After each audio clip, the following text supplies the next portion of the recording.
기도하심으로 예배를 준비하겠습니다.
인사하겠습니다. 사랑합니다.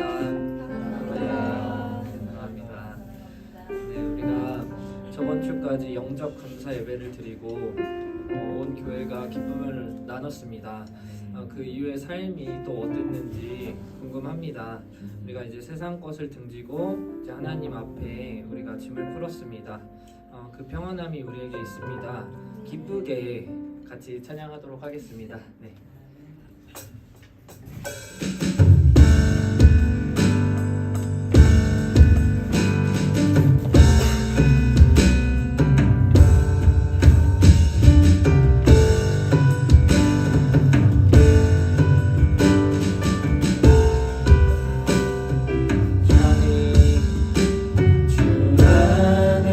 있는 나에게 난 근심이 있어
구원하신 하나님을 또 기쁘게 찬양하겠습니다.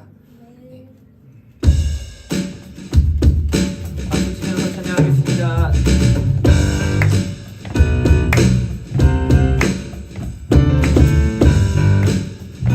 주의 이름 높이며 주의 이름 높이며 주를 찬양하나이다. 나를 구하러 오신 주를 기뻐하나이다. 주의 이름 높이며 주를 찬양하나이다. 나를 구하러 오신 주를 기뻐하나이다. 하늘 영광 버리고 이 땅 위에 십자가를 지시고 세상의 무덤에서 일어나 하늘로 올리셨네. 주의 이름 높이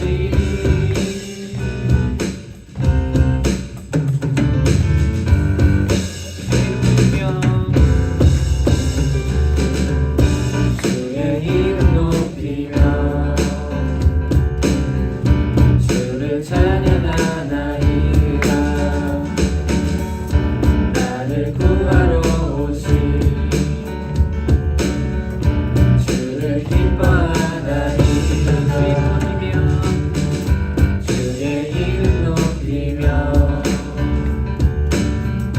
주를 찬양하나이다. 나를 구하러 오신 주를 기뻐하나이다. 하늘 영광 버리고 이 땅 위에 십자가를 지시고 죄 사함의 무덤에서 일어나 하늘로 올리셨네. 주의 이름 높이 하늘 영광 버리고 이 땅 위에 십자가를 지시고 죄 사함의 무덤에서 일어나 하늘로 올리셨네. 주의 이름 높이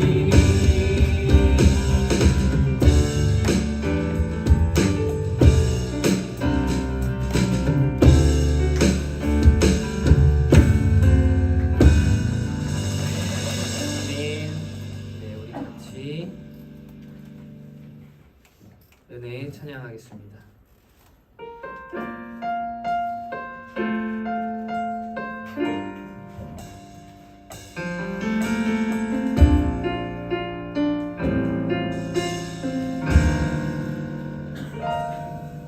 내가 누려왔던 모든 것들이 내가 지나왔던 모든 시간이 내가 걸어왔던 모든 순간이 당연한 것 아니라 은혜였어. 아침에가 뜨고 저녁에 노을 봄의 꽃향기와 가을의 열매 변하는 계절의 모든 순간이 당연한 것 아니라 모든 것이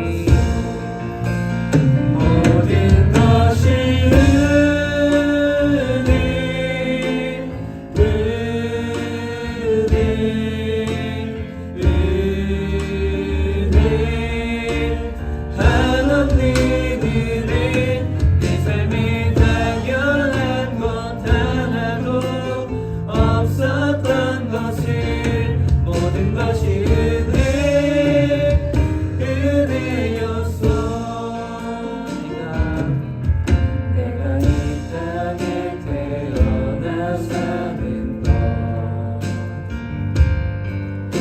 어린아이 시절과 지금까지 숨을 쉬며 살며 꿈을 꾸는 삶 당연한 것 아니라 은혜였어.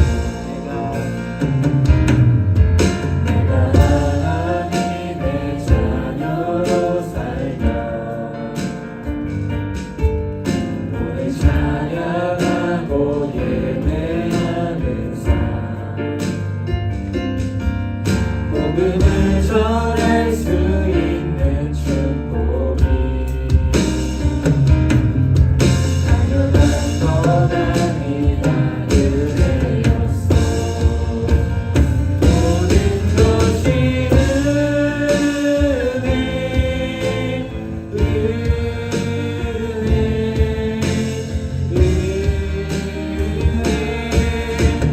한없는 은혜 내 삶에 당연한 것 하나도 없었던 것을 모든 것이 은혜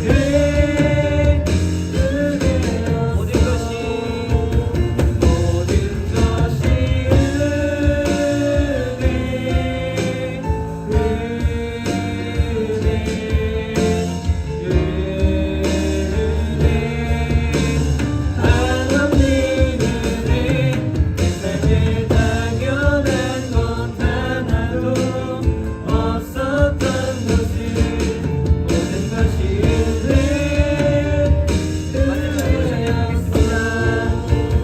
모든 것이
사랑하셔서 오시었네. 말씀하신 대로 본이 되신 예수 얼마나 아프실까. 갈보리 언덕 그 십자가 아버지의 뜻 이루소서. 정겨오는 아픔 모두 거두시니 얼마나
마지막으로 밤이나 낮이나 찬양하겠습니다.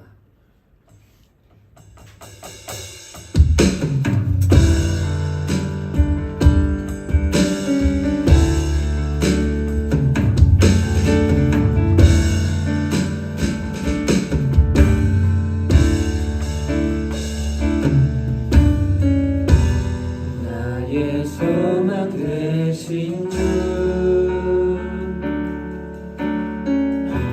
주를 바라봅니다. 다시 오실 나의 왕 예수, 주를 기다립니다. 나의 소망 되신 주를 바라봅니다. 아멘. 다시 오실 나의 왕 예수, 주를 기다립니다. 밤이나 낮이나 밤이나 낮이나 어제나 오늘도 영원히 주만 찬양해.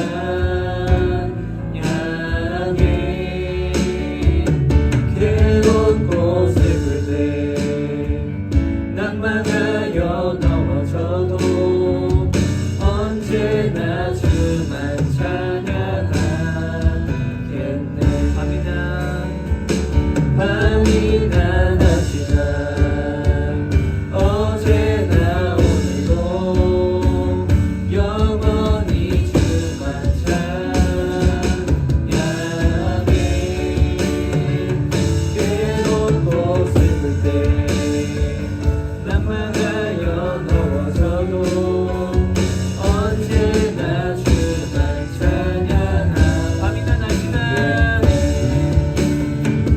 밤이나 낮이나 언제나 오늘도 영원히 주만 찬양해. 괴롭고 슬플 때 낭만하여 넘어져도 언제나 주만 찬양하. 마지막으로 밤이나 낮이나 어제나 오늘도 영원히 주만 찬양해.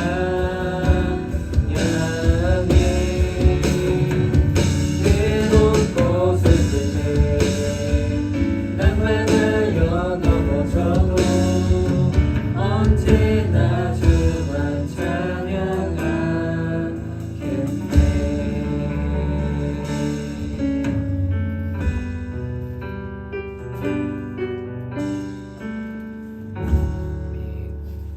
네, 기도하시겠습니다.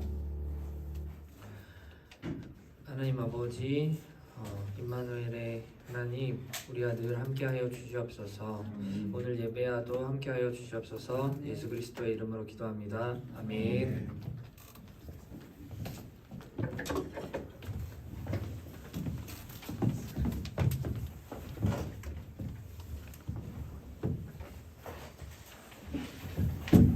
사도신경으로 신앙을 고백합니다.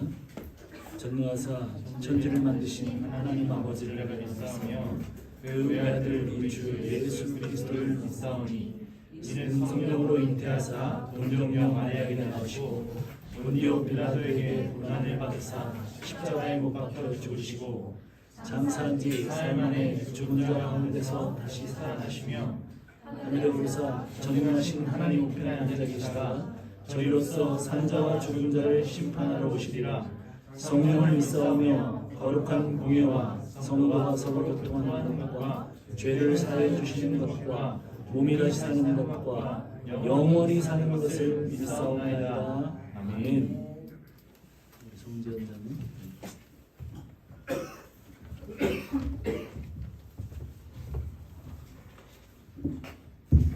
기도하겠습니다. 공의와 사랑의 하나님, 오늘도 예배의 자리로 함께 모이게 하시니 감사합니다. 주님, 우리는 죄인입니다. 우리는 날 때부터 아무런 선택권이 없이 스스로 절대로 생명으로 나아갈 수 없는 뼛속부터 죄인입니다. 죄의 결과는 죽음입니다. 죽은 자는 하나님과 교제할 수도 화목할 수도 없는 하나님과 단절된 진정한 죽은 자이며 그것이 우리의 원래 모습임을 고백합니다. 그러나 우리는 원 죄를 탓할 수가 없습니다. 하나님께서는 그 죄에 대한 책임을 단 1%도 인간들에게 묻지 않으셨습니다.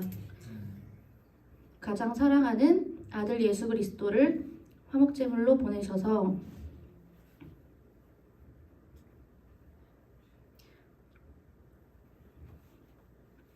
죄에 대한 책임을 전부 가져가게 하셨습니다. 십자가에서 죽으시고 부활하심으로 예수 그리스도께서 인간의 죄의 문제를 완전히 해결하시고 믿는 우리에게 영원한 생명을 주셨습니다.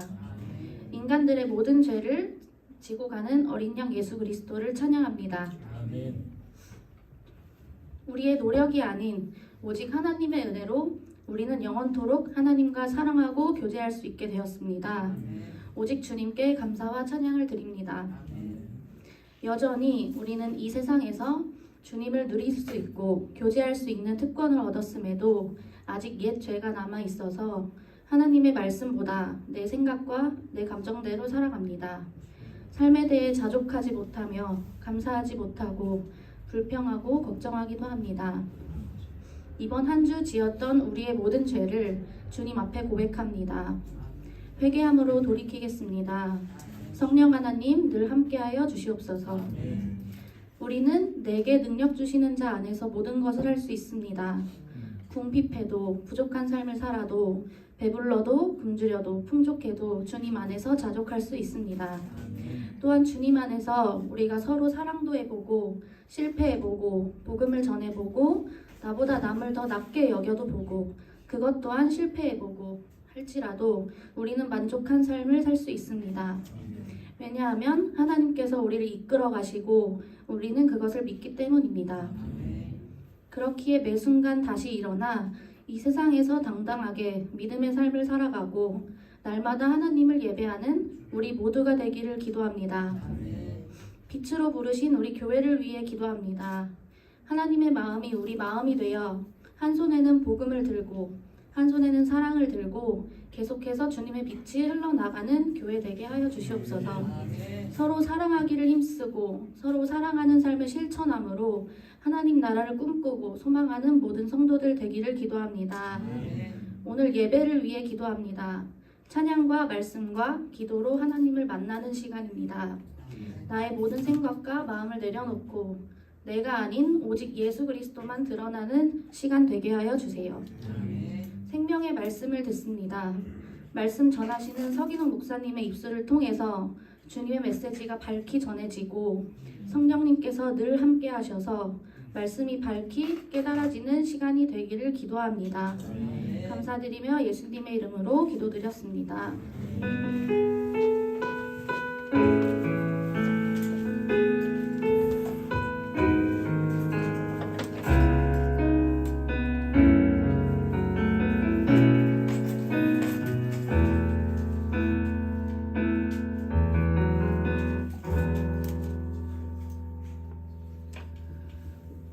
오늘 우리에게 주시는 하나님의 말씀은 사도행전 15장 12절로 18절 말씀입니다.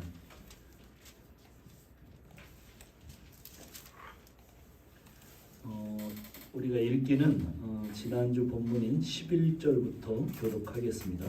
그러나 우리는 그들이 우리와 동일하게 주 예수의 은혜로 구원받는 줄을 믿노라 하니라.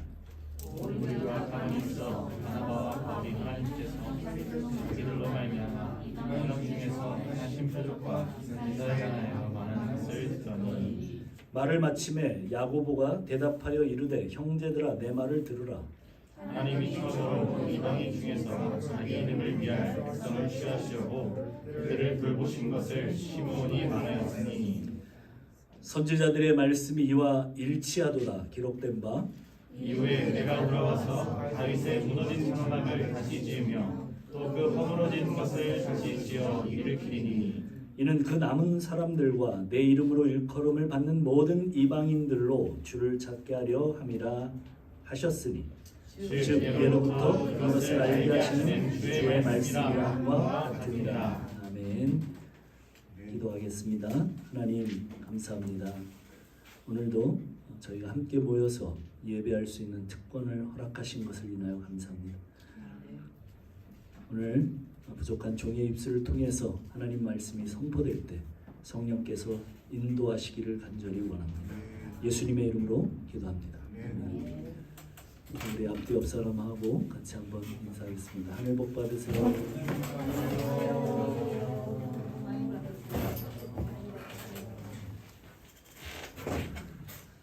네, 반갑습니다. 오늘 참 두 분을 소개를 해야 되겠네요. 우리 한 교사님하고 장성 교사님하고 서울에서 또 우리 남 집사님 사랑에게 출석하시는 집사님이신데 잠깐 일어나시면 환영하겠습니다. 잠깐 일어나시죠.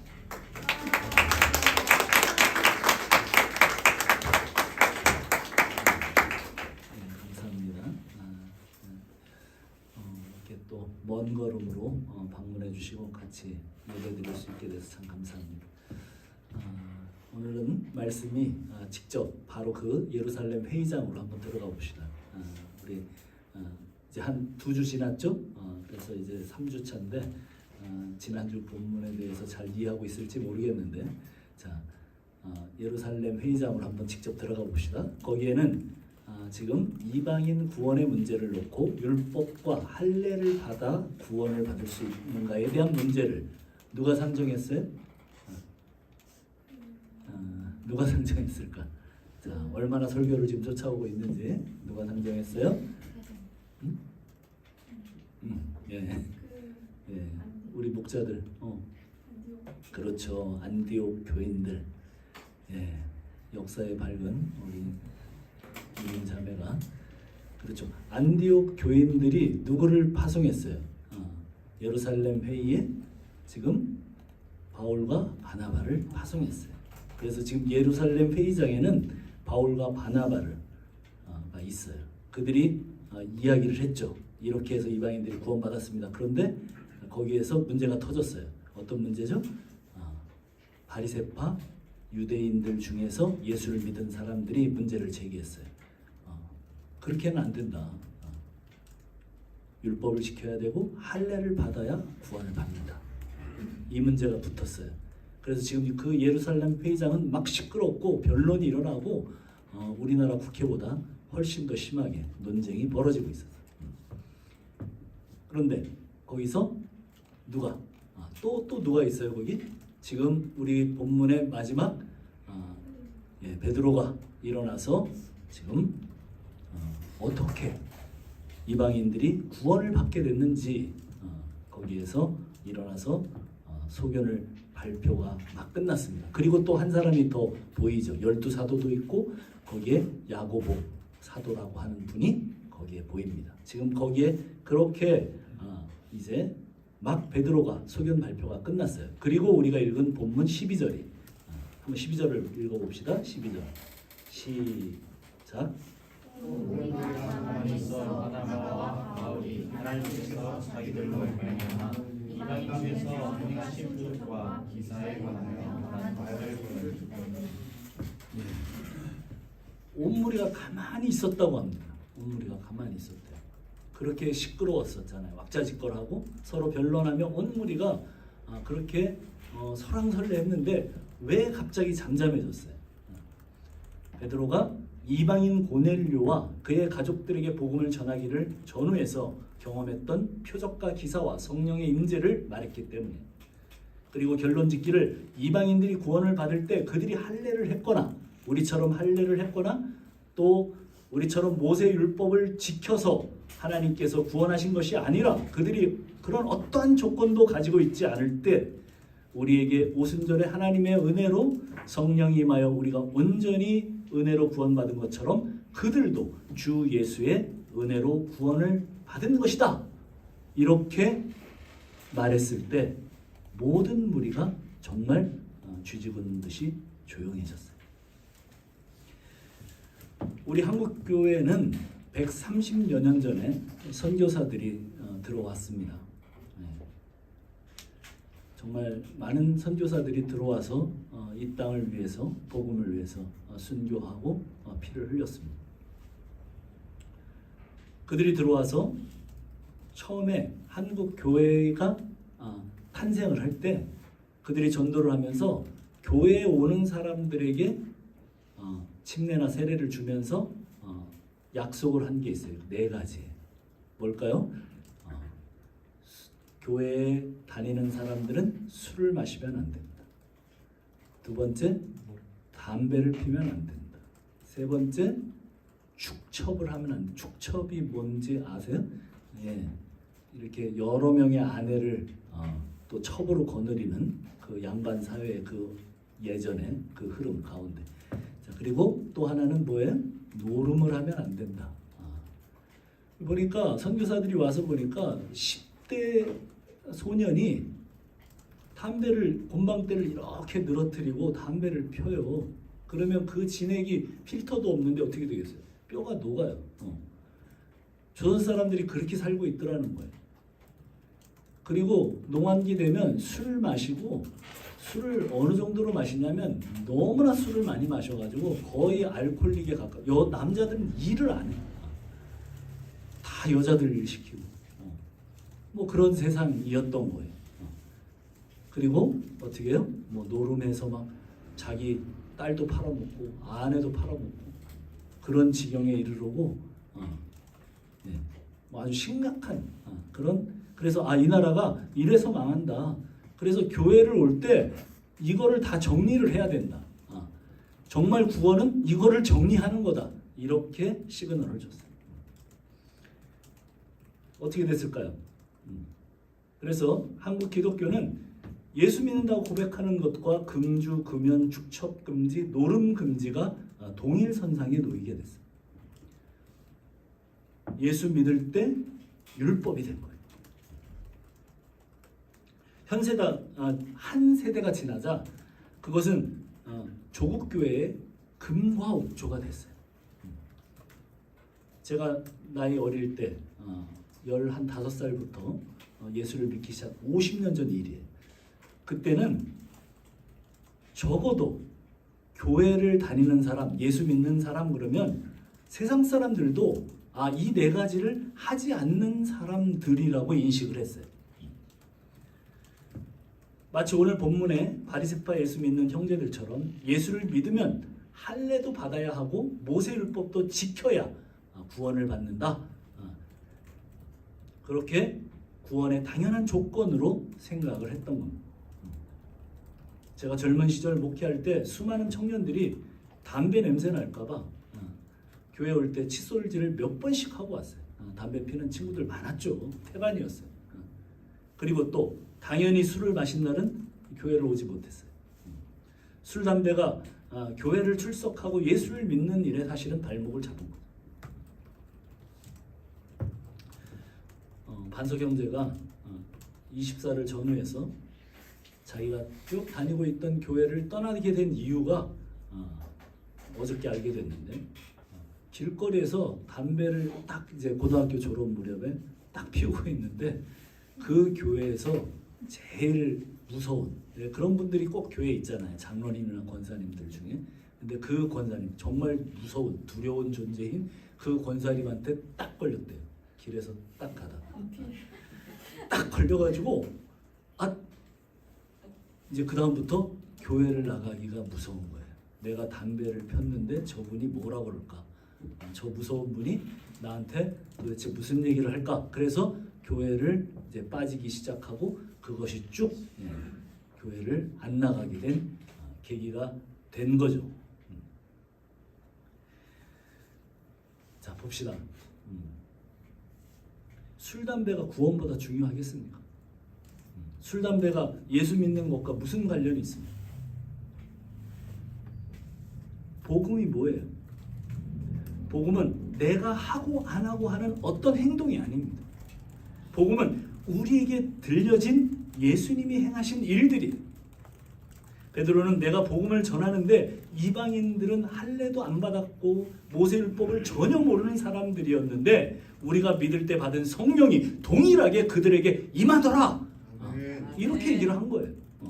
그렇게 의견을 피력했습니다. 거기에 모인 무리는 온 무리는 베드로의 이야기에 아무도 할 말을 할 수가 없었어요. 변론이 확 가라앉았습니다.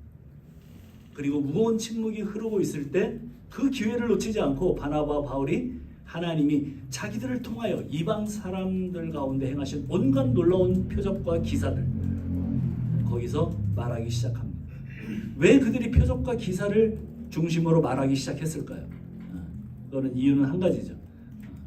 거기에 모였던 모든 신자들이 대부분 유대교 신자들이었어요. 유대교인들로서 있다가 예수를 믿은 사람들. 지금 예루살렘 교인들은 대부분 그런 사람들이죠. 그러니까 유대인들은 뭐예요? 고린도전서 1장 22절 말씀처럼 유대인은 표적을 구하고 유대인들은 표적 앞에 약해요.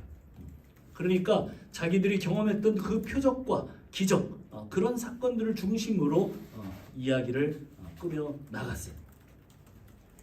거기에 모인 온 무리는 베드로의 이야기에 아무 할 말도 변론도 할 수 없고 그렇게 침묵이 흘렀고 그 다음에 등장했던 바울과 그 바나바의 이야기를 통해서 그들도 역시 모두가 잠잠해졌어요.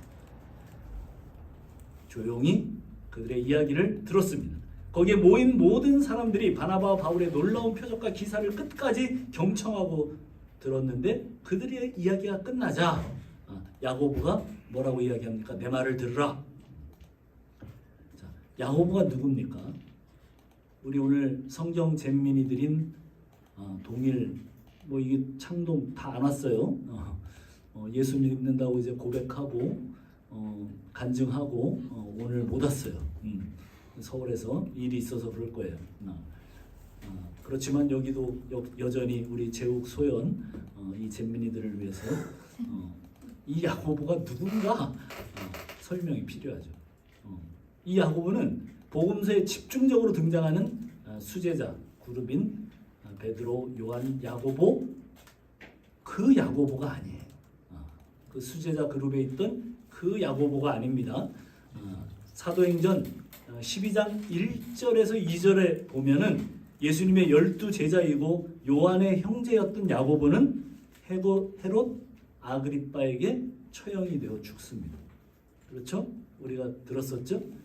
그리고 지금 성경 페이지 수로는 15장 3장이 지났어요.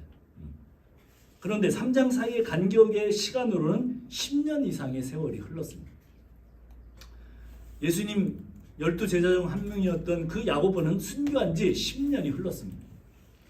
지금 모든 변론을 통해서 결론을 내리려고 하는 초대교회 예루살렘 회의의 제1회 그 회의의 의장은 누굴까요? 그러면 혹시 이거 아는 사람 있어요? 예수님의 형제요. 네, 우리 그러니까 뭐 또 누가 또 대답했어요? 네?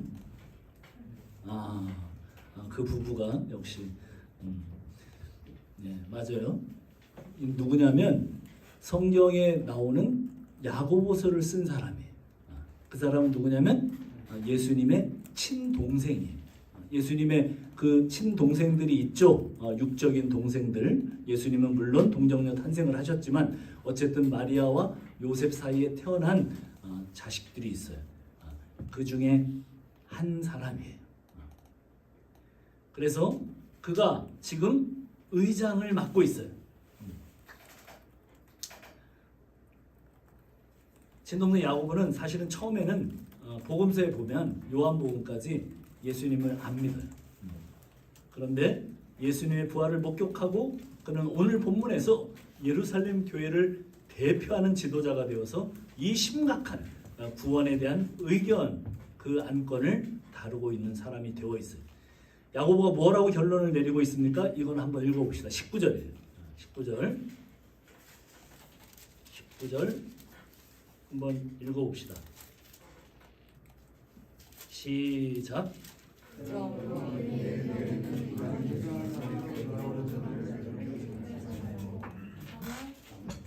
예, 거기까지.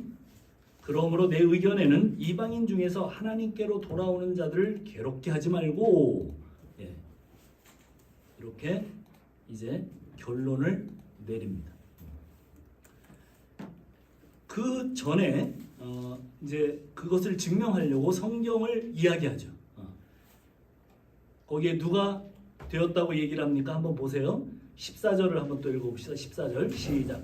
하나님이 처음으로 이방인 중에서 자기 이름을 위할 백성을 취하시려고 그들을 돌보신 것을 시므온이 말했으니. 네, 여기 시므온이 누구예요? 베드로의 히브리식 이름이에요. 즉 베드로가 역사상 처음 이방인 전도자가 되어서 이방인 고넬료의 친족과 친지들을 구원한 일들을 풀어서 묘사하고 설명했던 내용이 선지자들의 말씀과 일치한다. 그렇게 지금 얘기를 한 거예요. 그리고 구약성경 시므온이 했던 일이 구약성경에 상세히 적혀 있다고 말하고 아모스 9장 11절로 12절을 인용합니다. 이방인들도 예수님을 찾게 하려고 하나님께서 퇴락한 다윗의 장막을 다시 세우셨다는 내용을 야고보가 선포한 거예요. 그 말씀이 최초로 베드로의 이방 전도를 통해서 일어났고 성경으로 야고보가 증명을 하고 있다는 거예요. 지금 그렇게 증명하고 있는 거예요. 자, 그럼 따라오고 있죠? 이 일은 오래전부터 이 사실을 알게 하려고 기록된 주의 말씀이다.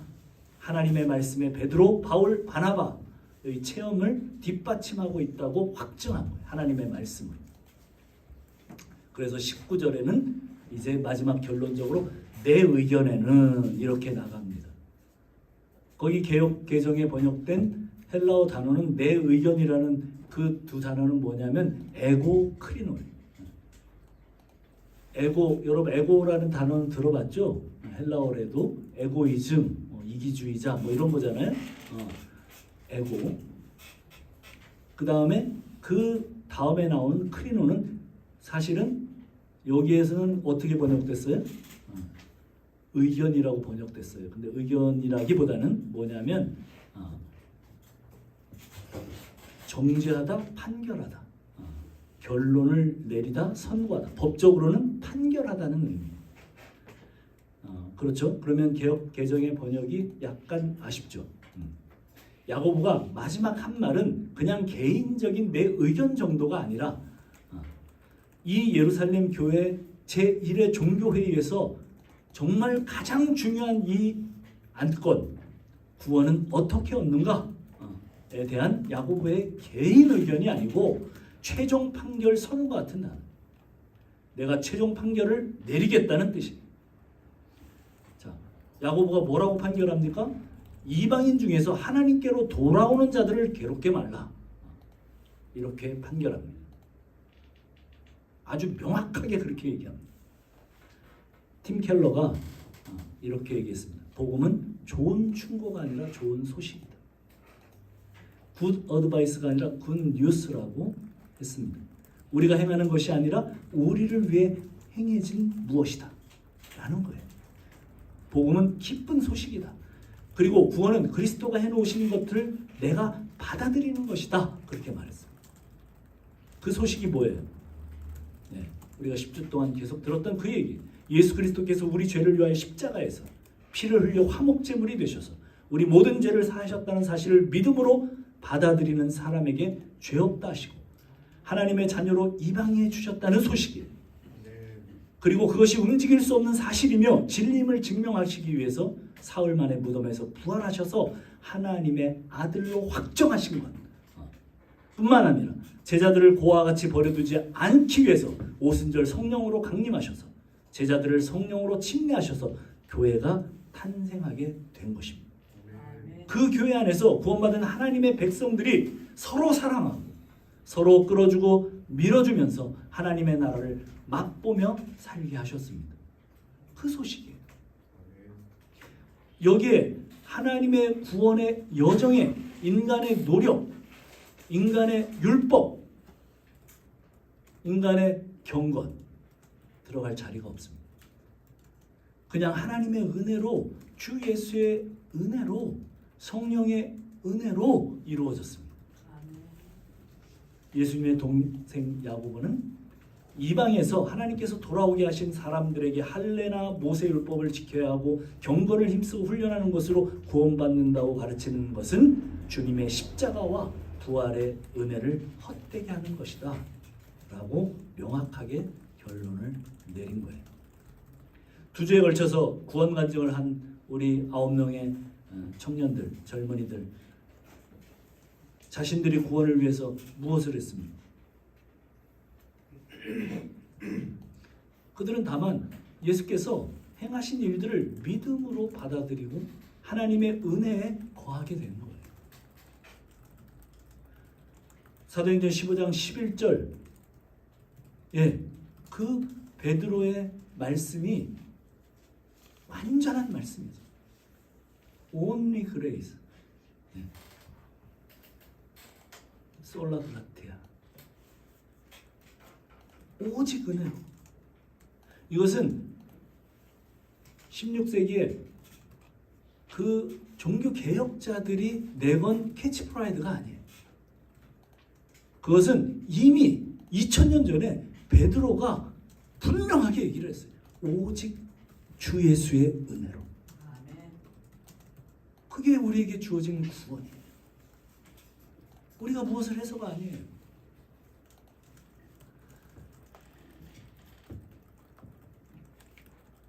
주님께서 베풀어 주신 구원은 우리 유대인이나 저 이방인들이나 거저 주시는 선물로, 은혜로 그냥 받은 것이다. 이렇게 결론이 난 겁니다. 이 이야기의 원조는 사실은 또 베드로나 지금 야고보, 또 바울이 아니에요. 주님께서 마태복음 20장에서 천국을 설명하면서 이미 말씀하신 거예요. 천국은 마치 품꾼을 얻으려고 포도원에 이른 아침에 나간 포도원의 주인과 같다. 그 천국의 비유 말이에요. 약속한 일당은 한 데나리온, 일용직 노동자, 요새 한 15만 원 한다고 해요. 그냥 최저시급보다는 높죠. 근데 어쨌든 간에 거기에 사람들이 줄을 서서 다 시장에서 기다리고 있어요. 그런데 아침 6시에 약속을 하고 그 포도원으로 그 주인이 들여보냈어요. 그리고 9시, 12시, 오후 3시까지 나가서 일 없는 사람들을, 놀고 있는 사람들을 포도원에 들여보냈어요. 자, 저녁 6시면 일이 끝나요. 그런데 오후 5시까지도 그 포도원 주인이 나가서 이렇게 보니까 놀고 있는 사람들이 있어요. 그래서 그 사람들도 들여보냈어요. 1시간 남았는데 들여보냈어요.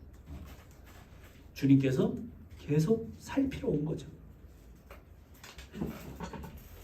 7절을 보니까, 마태복음 20장 7절을 보니까 왜 그렇게 놀고 있느냐고 물으세요. 사람들이 뭐라고 얘기하냐면 일을 시켜주는 사람이 없다는 거예요. 종일토록 갈 길을 몰라 이렇게 방황하고 있느냐고 물으신 거죠, 주님께서. 그런데 사람들의 대답이 뭐예요? 제게 할 일을 주지 않습니다. 사실은 저는 공부도 제대로 안 했고요. 뭐 좋은 대학도 못 나왔고요. 직장에 들어가 봤는데 힘들어서 나왔고요. 부모님은 저를 무시하고요. 저는 쓸모없는 사람. 그런데 그런 그에게 뭐라고 말씀하세요? 주님께서 아니다. 너는 쓸모 있는 사람. 시간이 늦었지만 내 포도원에 들어가라. 너는 귀한 자다. 너는 할 수 있어. 내 포도원에는 늦는다는 것은 없단다. 너도 가서 일할 수 있단다. 이렇게 말씀합니다. 그게 뭐예요? 그게 은혜예요. 포도원 주인의 마음은 그 품꾼들을 가엾이 불쌍히 여기는 마음. 그분은 모두에게 계산할 때 한 데나리온씩 주시죠. 늦게 왔던 빨리 왔던 포도원에 들어온 누구나에게 주시는 구원입니다. 이른 아침에 일하러 왔던, 다 끝날 때 오후 5시에 왔던 누구에게나 동일한 하나님의 마음을 주려는 겁니다. 늦게 들어온 사람들은 제일 사실은 어떤 의미에서 약한 자 아닙니까? 누가 봐도 정말 스스로도 쓸모없다고 여긴 사람이고, 또 뭐 신체도 튼튼하지 않아 보이고 외모도 별로이고 일도 잘할 것 같이 않아 보이니까 아무도 관심 갖지 않았던 사람이잖아. 근데 이제 막 해가 저물려고 하는 그 오후 5시에도 팔려나가지 않은 그 사람, 버림받은 인생처럼 보이는 그 사람에게 사실은 우리 하나님, 우리 주님, 우리 예수님은 더 관심을 갖고 계세요. 여러분의 처지가 어떻든, 여러분이 어떤 사람이든 하나님께서 자녀 삼으시려고 하고 사랑하시는 그 사람은 그런 사람이에요.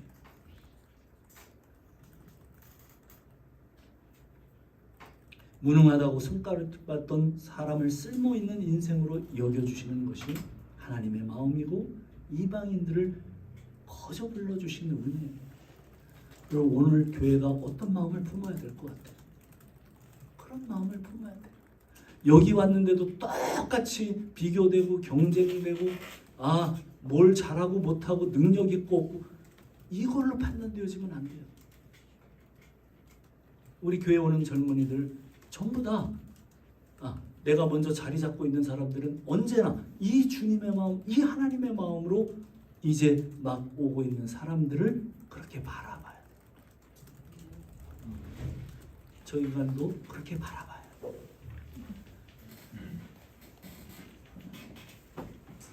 네. 뭐라고요? 늦게 들어온 자가 제일 약한 자 맞습니다.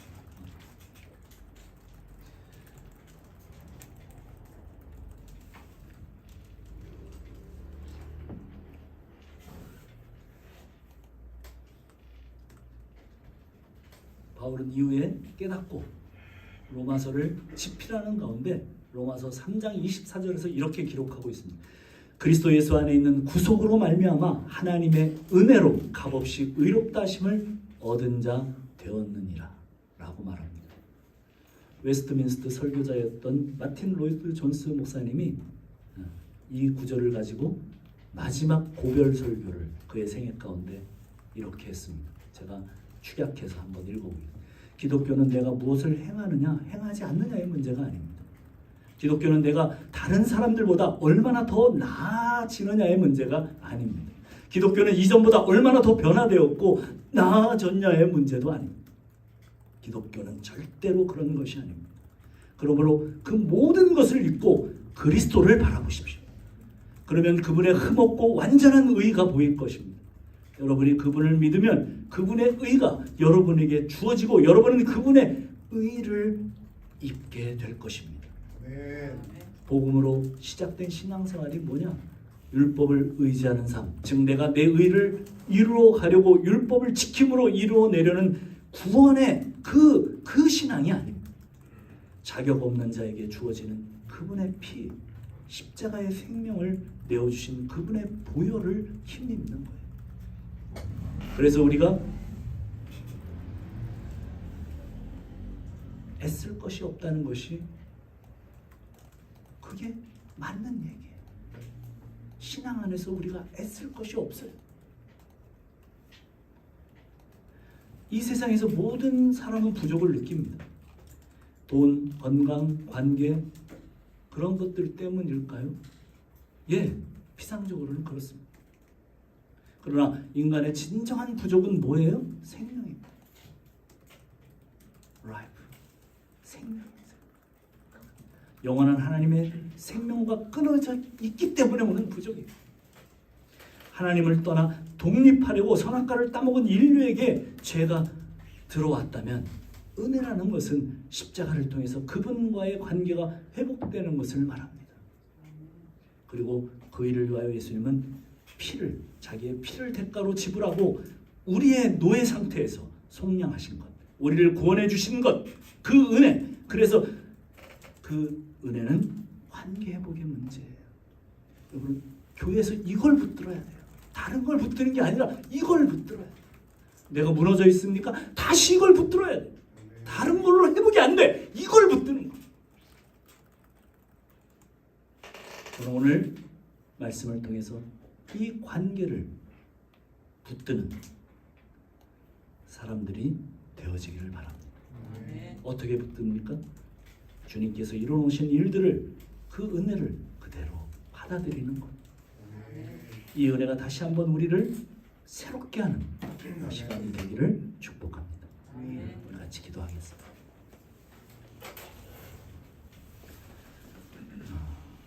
우리는 어쩌면 마지막에 오후 5시에 들어온 사람들일지 모릅니다. 그렇지만 포도원 품꾼은 동일하게 구원을 주시고 그를 아낍니다. 하나님께서 그를 아끼신다는데 먼저 온 사람들은 불평합니다. 큰아들은 불평하죠. 작은 아들이 돌아와서 하나님께서 잔치할 때. 그런 사람 되지 않기를 바라고 무조건 하나님의 눈, 하나님의 심성으로 그를 바라보고 그를 감싸 안고 그를 정말 귀히 여겨 하나님의 정말 사랑받는 공동체 되기를 간절히 위해서 기도합시다. 기도하겠습니다. 하나님, 주님 함께하여 주시기를 오늘 찢기와 같고 죄악으로 다시 버려지는 상태와 같은 더러운 걸레와 같은 그런 우리의 육신과 우리의 그 모든 삶을 다시 한번 예수 그리스도의 십자가 그 예수 그리스도의 값없이 주시는 그 구원의 능력을 맛보기를 소원합니다. 다시 그 주님의 십자가를 붙들고 기도하며 나가는 그런 사들이 되기를 원합니다. 구원의 원인이 내게 있지 않다는 것을 다시 한번 바라보게 하시고 구원의 원인이 되시고 구원을 주시는 하나님의 그 귀한 능력 앞으로 나를 밀어넣는 귀한 사람들이 되기를 소원합니다. 우리의 노력, 우리의 의지 우리는 물론 해야 하지만 그러나 그것이 절대 도달할 수 없는 그곳에 십자가의 보혈과 우리를 위하여 해주신 그 사랑, 그 은혜가 있다는 것을 깊이 깨닫고 그 은혜만을 붙드는 귀한 시간이 되도록 주여 인도하여 주시옵소서.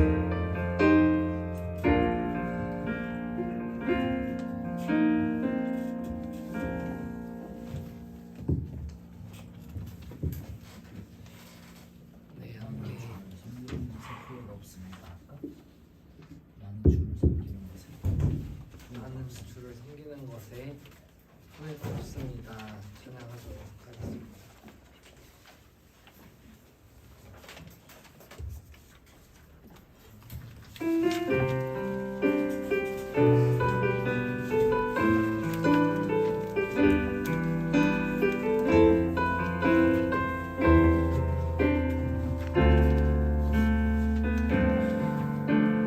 나의 평생에 가장 못된 일은 내가 예수님을 만난 것이라. 나의 평생에 가장 잘한 일은 내가 예수님을 주로 섬긴 것이라. 세상 살 동안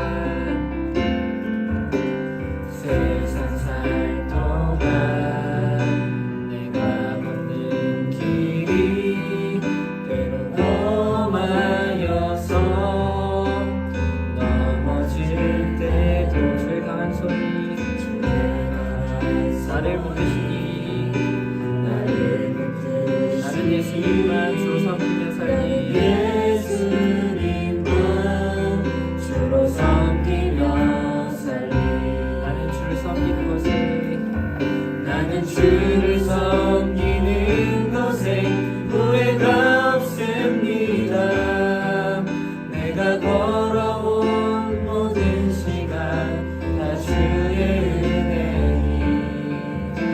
내가 걸어갈 모든 날도 주만 섬기며 살림 오직 예수 이름 부르며 살아가리라.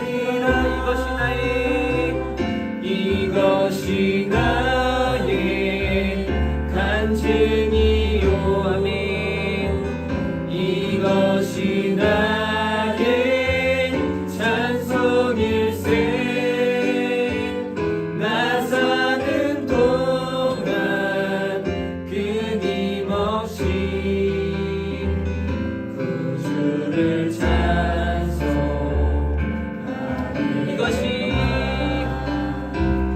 이것이 나의 간증이요. 이것이 나의 찬송일세. 나 사는 동안 끊임없이 구주를 찬송하리. 나의 평생이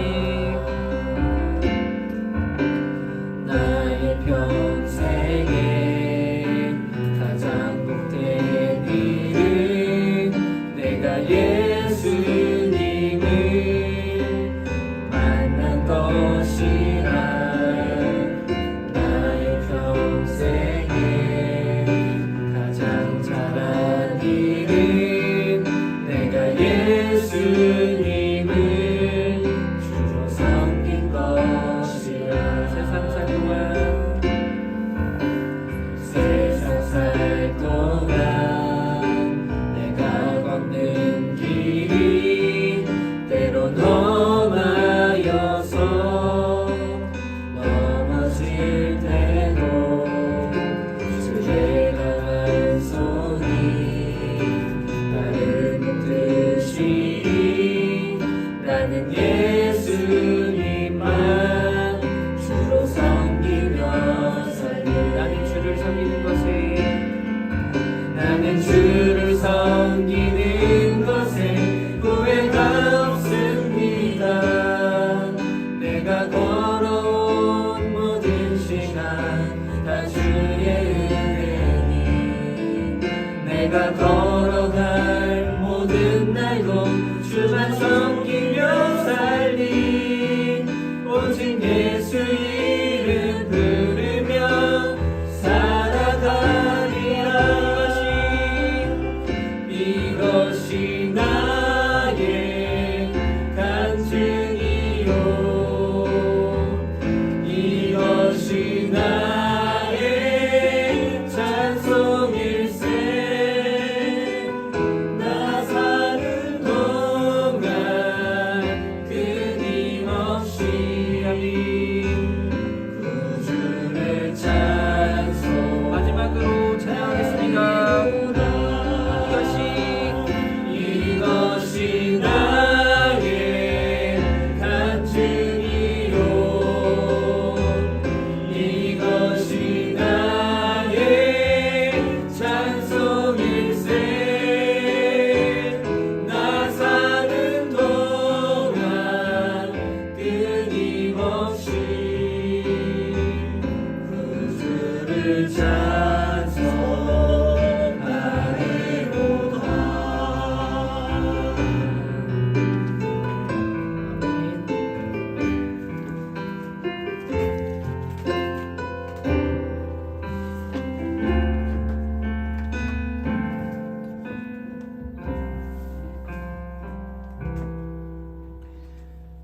그렇습니다. 나는 주를 섬기는 것에 후회가 없습니다. 내가 걸어온 모든 시간이 다 주의 은혜입니다. 처음부터 끝까지 주의 은혜입니다. 앞으로 모든 날을 이 주님 부르면서 살겠습니다. 이제는 우리 구주 예수 그리스도 십자가에 피 흘리기까지 우리를 사랑하여 주신 그 사랑하심과 그 아들을 보내시기까지 그 아들을 십자가에 내어주시기까지 사랑하신 그 하나님의 하얀 같은 사랑하심과 이 모든 것들로 인하여 우리에게 구원을 실제화시켜 주신 성령님의 감화, 감동, 교통하시는 은혜가 이제 주님의 은혜를 사모하며 십자가를 바라보고 나아가는 우리 가족 머리 위에 영원토록 함께 하실지어다. 아멘.